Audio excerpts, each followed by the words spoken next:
Good evening, I'm James Izimoha and you're watching A News. Let's see your headlines.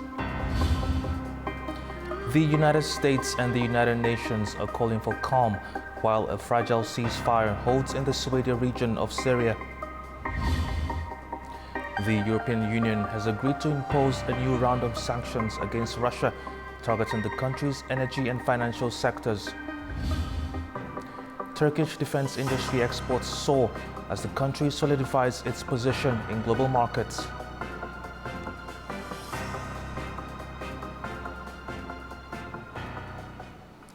International pressure is mounting as Syria reels from deadly violence and Israeli airstrikes.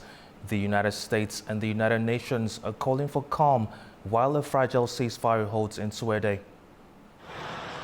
The United States has condemned the renewed violence in Syria, urging all parties to step back and pursue dialogue that could lead to a lasting ceasefire. US State Department spokesperson Tammy Bruce says that Washington is working with all sides in Syria. Over the last 48 hours, the United States has led diplomatic efforts to promote real de-escalation and peace. As Secretary of State Marco Rubio noted yesterday, we have engaged all the parties involved in the clashes in Syria. We have agreed on specific steps that will bring this troubling and horrifying situation to an end tonight. This will require all parties to deliver on the commitments they have made, and this is what we fully expect them to do. At the United Nations, Assistant Secretary General Khaled Kiari sharply criticized the Israeli strikes. In addition to violating Syria's sovereignty and territorial integrity, Israel's actions undermine efforts to build a new Syria at peace with itself and the region and further destabilize Syria at a sensitive time. In the Security Council, Syria's ambassador Qusay al-Dahak rejected Israel's justifications, accusing it of systematically seeking to destabilize Syria. However, Israel's envoy, Brett Jonathan Miller, defended the strikes as targeted action against jihadist militants, citing a moral and legal duty to protect Israeli lives. At least 594 people have been killed in recent sectarian violence in southern Syria, according to the UK-based Syrian Observatory for Human Rights. The call for calm comes after violent clashes in Suwayda province erupted on Sunday between Druze and Bedouin communities. Syrian government forces entered the Druze majority city on Monday, claiming to restore order, but fighting escalated. Israel has launched high-profile strikes deep into Damascus, citing the protection of Druze civilians and to halt government attacks on them. In his first televised statement after Israeli airstrikes on Thursday, Syria's interim president Ahmed al-Sharaa said that protecting Druze citizens and their rights is Syria's priority. A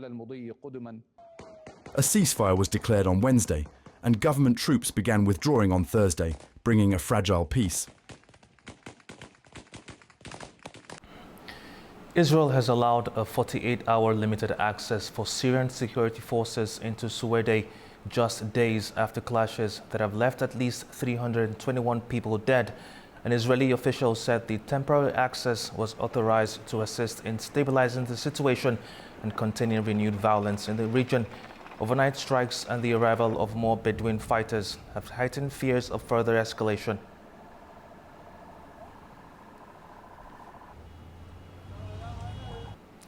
Bahrain's Crown Prince and Prime Minister received a warm welcome at the Pentagon just a day after sealing a $17 billion investment deal in the United States.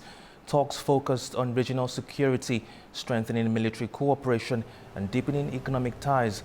The visit paves the way for Bahrain's king to travel to Washington later this year to finalize a series of strategic agreements. Welcome to the Pentagon. Thank you, sir. I appreciate having you here. How we can enhance self. The European Union has approved tough new sanctions on Russia after Slovakia lifted its veto. The measures target banks, energy and oil prices, aiming to increase pressure on Moscow to end the war. EU leaders have hailed the measures as some of the toughest yet. The European Union has approved a sweeping 18th package of sanctions against Russia, targeting its energy and financial sectors. The goal is to pressure the Kremlin into a ceasefire in Ukraine. The breakthrough came on Friday after Slovak Prime Minister Robert Fico agreed to lift his veto, which had stalled the deal for weeks. Slovakia had opposed the deal over plans to phase out Russian fossil fuels by 2027. But with that issue set aside, the the sanctions were able to be approved. The new package includes a full ban on transactions with 22 Russian banks, the Russian Direct Investment Fund, and its subsidiaries.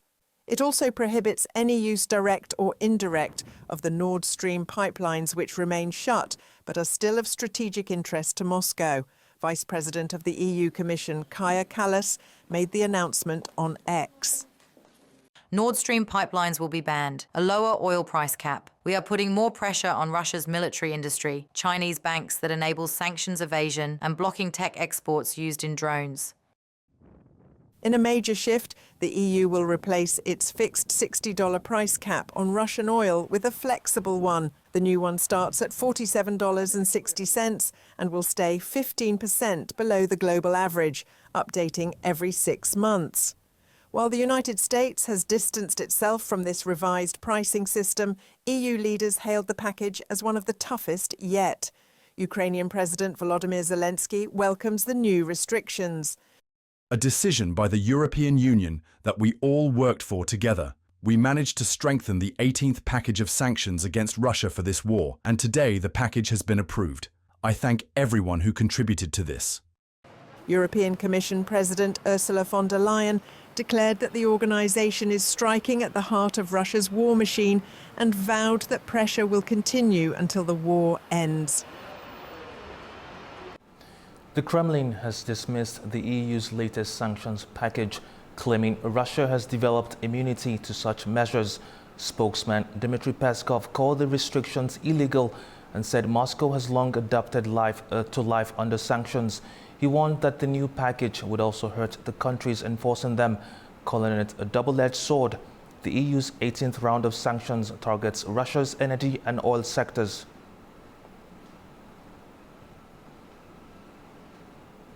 Let's talk to Daniela Mello, political analyst in London, about the sanctions on Russia recently approved by the EU, which targets banks, energy and oil prices, all in a bid to increase pressure on Moscow to end the war. Thank you for joining us, Daniela. Thank you. Now, how exactly will those sanctions influence the Russian economy, and when can we expect results? Well, the question is a great question. I'm not sure that I have a very precise answer, or that anyone else in the European Union does. Obviously, one of the goals of the European Union is to use the tools at its disposal, in this case, financial tools, financial levers that it can use to sanction Russia and to pressure Russia to the negotiation table on a possible ceasefire. So what we're seeing here is primarily, again, the use of financial instruments that could, in fact, have an impact in the oil industry, the energy sector in particular in Russia. That is the great goal of the European Union. However, some economists alert that this could backfire, and if the price of oil worldwide happens to go up, Russia would still be able to increase its revenue from the oil sector in spite of sanctions. So it depends on a number of factors, whether or not the sanctions will be as effective as the European Union is hoping that they will be. Here we also have, of course, a very strong political message from the European Union that basically is signaling to the Russians that the Europeans are not going to back down from their support of Ukraine. And remember, this is coming at the same time when the relationship between Putin and Donald Trump is at its most frayed, and at a point in which the United States has agreed to sell weapons to the Europeans to continue supplying the Ukrainian front, and the United States itself also allowed for the Ukrainians to receive the Patriot missiles that they were expecting. So put all together, we can see that, the pressure is mounting on Russia in a way that hasn't in the past 6 months, at least since President Trump has come to power, because there seems to have been a shift, that a political shift from the United States in alignment with the Europeans, which put all together with these sanctions actually reinforce the imposition of the sanctions, even if the United States has not necessarily bought into the dynamic price oil cap that the other members of the G7 seem to be eager to achieve through these sanctions. Now, for countries that are helping Russia evade sanctions, what are the complications they could face?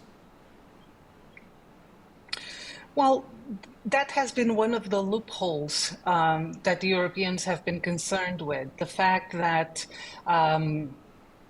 there was this loophole that basically allowed refined petroleum products to be produced from Russian crude oil into third countries and then be sold into the market. So the revenues would still be reaching Russia and the product would still be sold in spite of the sanctions that were put in place by these countries.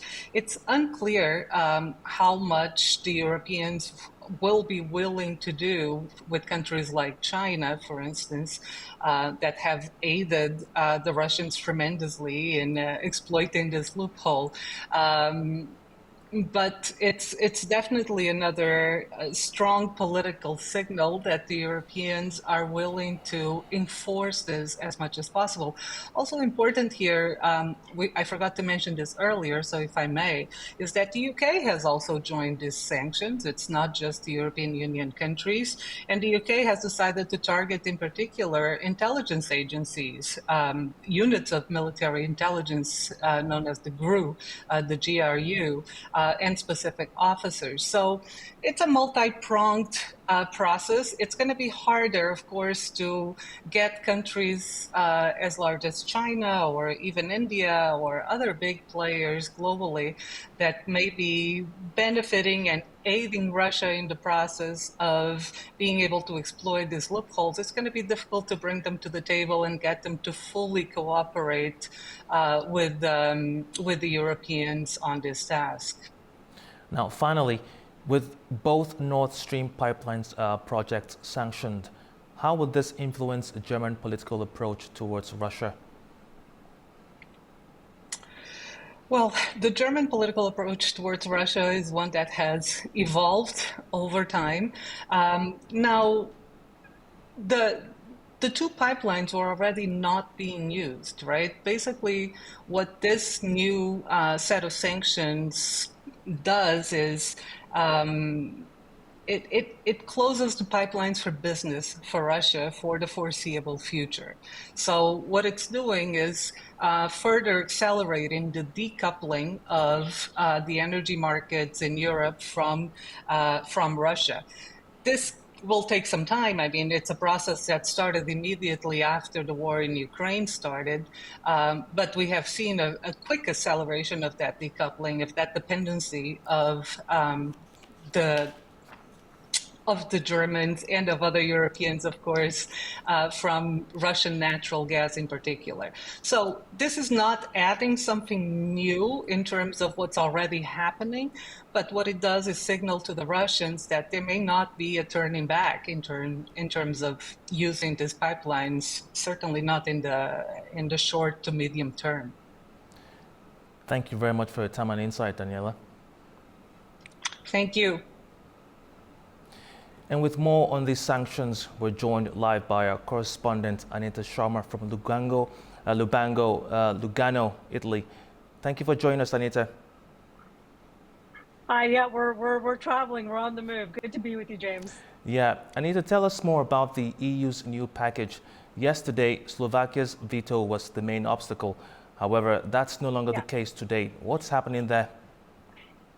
Yeah, let's talk about that. So when you and I were talking yesterday from Antibes, France, essentially what was told, and it was a very disappointing outcome for the EU, was that Slovakia made it very clear that they were not on board. They said, the Slovakian Prime Minister said, Robert Fico, that he's not on board with the sanctions that are going to be slapped on Russia. He said, look, the cheap gas from Russia, I need that for my country. So he tied that to the EU energy transition agreement, which comes into effect around 2028. And he essentially said, no, I'm not going to sign off on this sanction round, the 18th round of sanctions, if I don't get a guarantee that I'll be protected, that my people of Slovakia will be protected. Well, James, it looks like there was an about face done. Late last night, Robert Fico said, we have achieved as much as we can at this point. He says, and I quote, it would be counterproductive now to block the 18th package of sanctions. Now, we don't know what exactly he wheeled and dealed with the EU. But let's get to some of the goodies that are in this sanction package, which is pretty tremendous given since the full-scale invasion of Ukraine was launched. This is the biggest, toughest sanctions we've seen thus far. Now, the EU says it will block attempts to revive the Nord Stream gas pipelines, and if anybody interferes with that, they will face repercussions. That's the threat from the EU. They lowered a price cap, James, on Russian oil sales. This is the first time they've instilled a cut in the market price, and it will stay essentially 15% below market price. Now, U.S. President Donald Trump is certainly a key factor here. He, as of late, has been putting pressure on the Kremlin after months, he says, of trying to secure a peace deal between Ukraine and Russia. But you know better than anyone else, the last week or so, Trump's done a bit of a turn and said, I don't get this. Whatever I agree to, I get on a phone call with Vladimir Putin of Russia. I get off the phone and it's a totally different situation. Bombs are dropping. Things are escalating against Ukraine. So it looks like there was a bit of a falling out there. He's on board with the EU, and that essentially has allowed the EU to push forward. Now, these sanctions, the first round of sanctions that were put in place, well, let's just say all 17 rounds, their effect, James, was starting to wane. Let's make no bones about it. But this time, it looks like the critical difference is the UK says, you know what? We're also going to monitor and abide by this price cap, which means they're going to buy the oil cheaper from Russia. Let me give you some numbers here. So Western transport and trade for Russian exports, it's now capped at $47.60 US per barrel. That's down from $60. So it's made it much cheaper for Western European countries to purchase this oil from Russia. EU also promises to revise this price cap, they say, every 3 months. So the last time I checked at oil, it was hovering around $59. So this price, $47.60, is well below that. So with Nord Stream pipelines being hit, we know Ukraine took out Nord Stream 1 in 2022, and we know that Russia was talking to the U.S. It seemed like at some point Trump was going to acquiesce and help them out with the reconstruction of Nord Stream 2, but it looks like for now, all of that is off the table. A lot going on here. The first cap with respect to the market price of Russian oil, that remained in place for about 3 years, but it looks like it's a totally different situation now.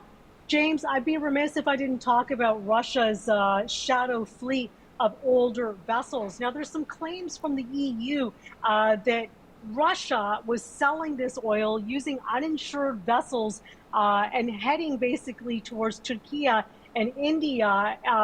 The oil would stop there. It would get refined. This is what they're alleging, and then be moved forward to Europe. Now, the EU says it's going to be sanctioning about 105 more vessels. It's going to be banning petroleum products based on Russian exports. And all of this is music to the ears, we know, to the EU foreign policy chief, Kaja Kallas. We talked about her yesterday. She expressed her disappointment, James, about Slovakia not being on board. She said when the EU foreign policy ministers had met back in June, she really thought they would have the 18th round of sanctions against Russia signed, sealed, and delivered, agreed upon back in June. But Slovakia, as we discussed yesterday and a little bit today, stood fast and said, no, we're not going to go for that. Well, now Kaja Kallas says these sanctions that are coming out, the 18th round will hit Russia's biggest refinery In India, it's called Rosneft. So a lot of moving parts here, James. Let's see how all of this plays out. You had an extensive interview about how these sanctions are going to impact the Russian economy. Let's see how all of this filters through. Thank you very much, Anita. My pleasure, James. Ukrainian President Volodymyr Zelensky and French President Emmanuel Macron held a phone conversation to discuss ways to strengthen Ukraine's defense against Russian attacks. The talks involved missile supplies, funding interceptor drones, and training for Mirage jet pilots. Meantime, Macron also welcomed the EU's 18th sanctions package on Russia, saying Europe's security and future remain closely tied to Ukraine. He also urged Russia to stop their attacks immediately.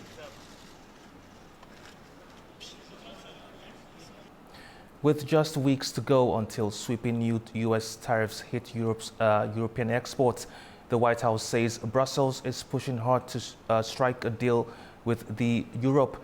But with no sign of a delay from President Donald Trump, producers from Italy and France are bracing for impact.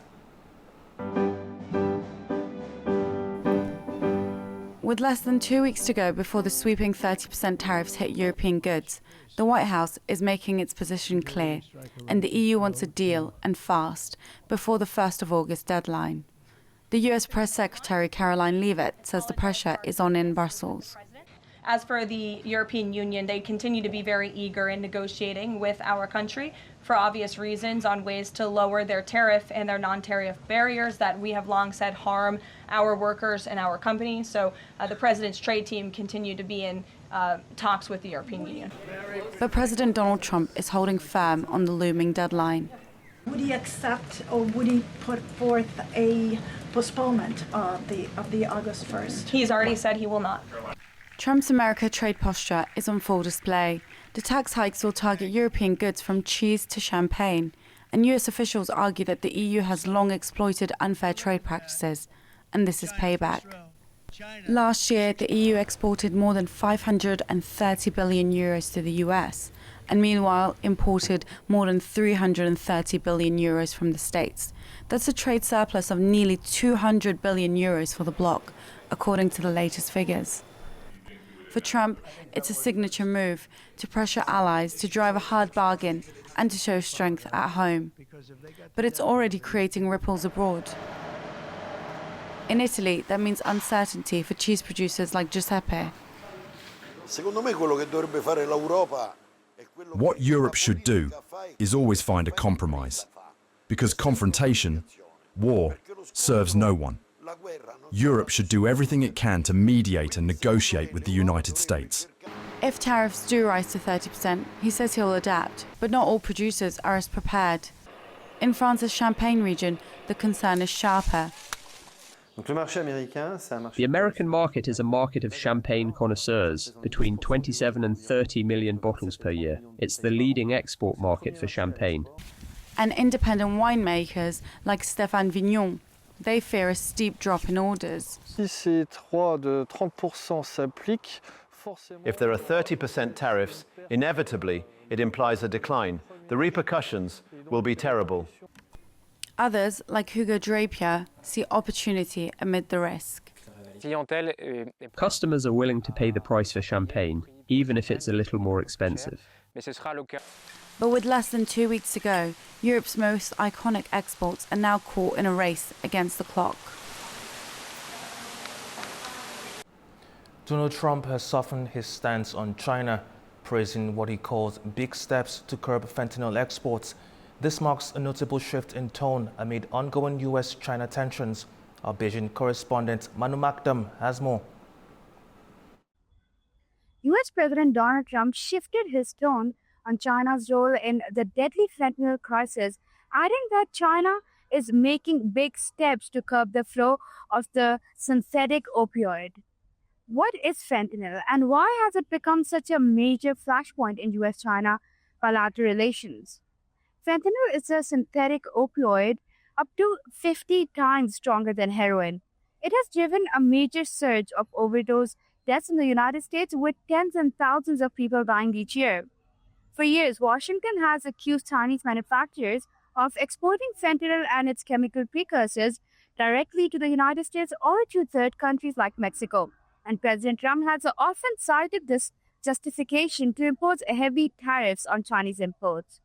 However, the recent statement by President Trump seems to signal a recalibration. China is finally stepping up. They're making big steps, and we've seen real action, President Trump said in a much friendlier tone than before. But is this a genuine progress in bilateral relations, or is this more political strategy? That remains to be seen. Meanwhile, Chinese Commerce Minister Wang Wentao urged the United States to act responsibly, especially as the two sides are working together to restore healthy and stable relations. He pointed out that the recent ups and downs have shown that the two countries need each other.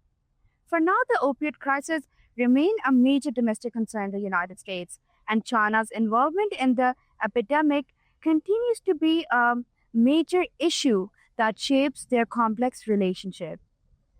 A News, Beijing.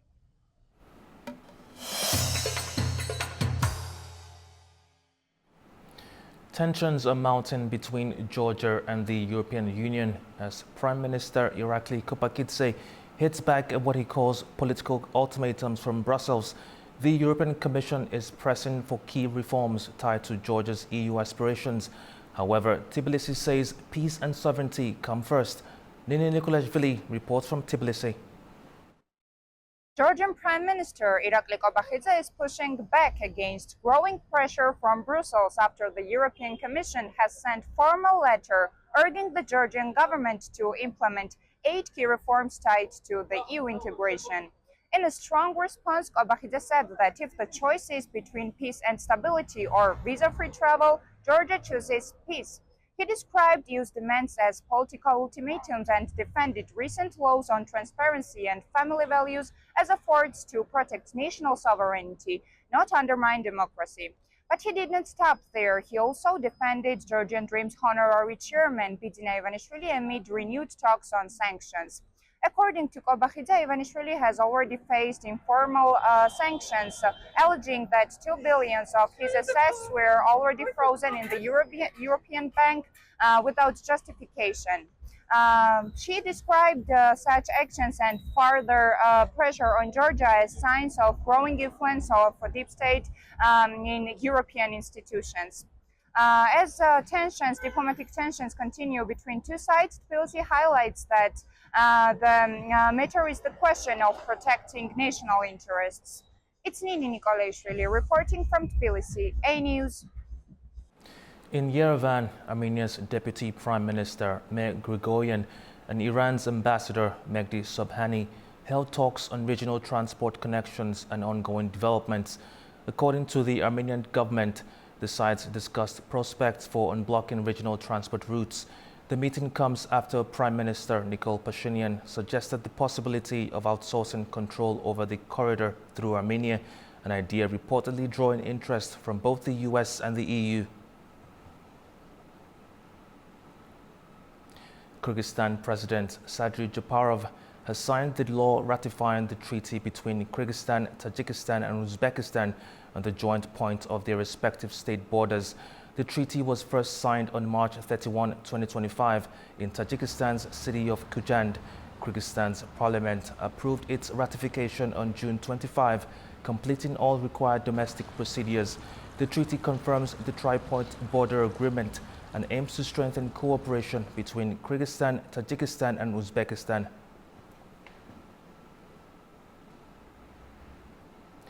President Recep Tayyip Erdogan, in a phone call with Russian leader Vladimir Putin, warned that the violence in Suede could destabilize the entire region.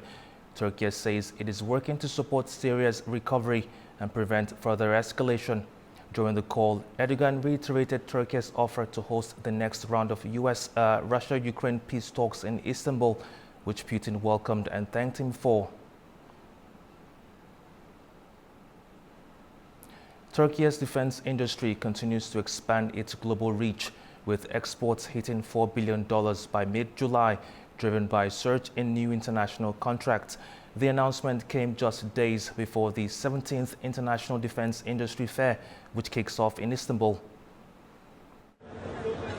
Turkey's defense exports reached $4 billion by 15 July 2025, rising from $3 billion in the same period last year. Haluk Gorgun, head of the Presidency of Defense Industries, said Turkish companies also signed $6 billion in new contracts during the first 6.5 months of the year. According to my team, in the first 6.5 months of this year, our companies signed $6 billion worth of new contracts. Now, in defense, the sector typically has a seasonal pattern. The first part of the year moves along steadily, but activity ramps up significantly in the final quarter, often growing exponentially. Even if things continue at a linear pace from now on, the current figures show that we're well on track to surpass last year's totals, both in exports and in new contracts.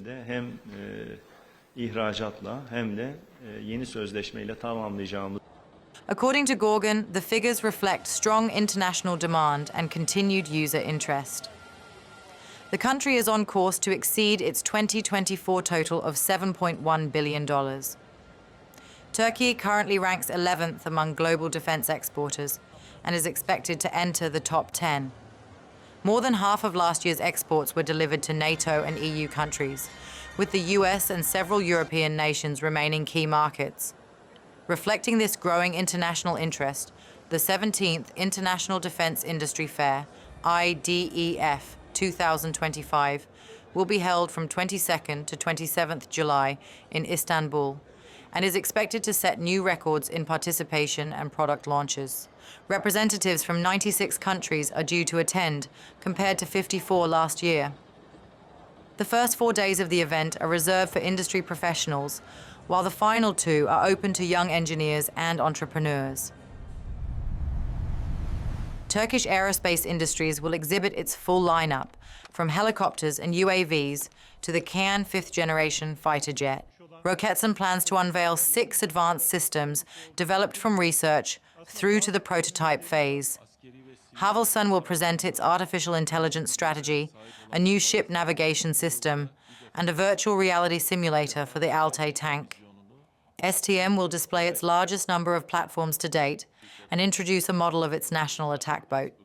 The government is also providing financial support to smaller companies through the Defense Industry Investment and Development Program. Gorgun said 5.7 billion Turkish lira, approximately $141 million, has already been distributed to SMEs. In 2024 alone, $25 million was allocated to 25 firms. With a 33% increase in exports and major contract signings, the defense sector is expected to close 2025 with record performance. Kazakhstan is seeing a major shift in foreign business activity. Russian companies are rapidly scaling back their operations, while Chinese firms are expanding their footprint in the local market. Farza Kalimoziner has the details. Russian companies are leaving Kazakhstan in large numbers. According to Kazakhstan's Bureau of National Statistics, more than 720 Russian businesses pulled out of the country in the second quarter of this year. The number of active companies with Russian ownership now stands at approximately 17,600, marking the largest drop since 2019. This marks the 5th consecutive quarter of decline, and since April 2024, the number of Russian-owned firms in Kazakhstan has fallen by 2,100. The trend points to a return to pre-crisis levels following the sharp increase in 2022 after Russia's military actions in Ukraine. The downturn has affected all sectors, but trade and IT took the biggest hit, together accounting for over 55% of the overall drop. Despite this, Russia still leads all foreign countries in terms of active businesses operating in Kazakhstan. And meanwhile, Chinese business activity is rising. The number of Chinese companies grew by 503 in the same period, reaching 4,500, with about 40% of that growth coming from the trade sector. Experts say geopolitical instability, sanctions pressure, and economic uncertainty are prompting many Russian entrepreneurs to scale back or relocate their operations to other countries. Overall, the number of foreign-owned companies in Kazakhstan declined slightly, down by 254 to just under 44,700, largely due to the departure of Russian firms.